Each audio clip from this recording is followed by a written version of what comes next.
Speed breaker આવે યાર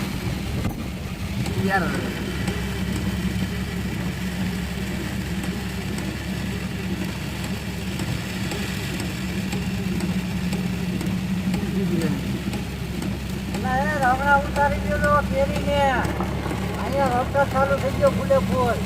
હાલો, રાવણા અને કેરીના પાકમાં ઘણું નુકસાન થયું છે. ખેડૂતોને ભારી હાલાકી ભોગવવી પડે છે. કુદરત પર કોઈનું ધ્યાન દેતો નથી. આ જો અમદાવાદ જિલ્લાનું વિરમગામ તાલુકાનો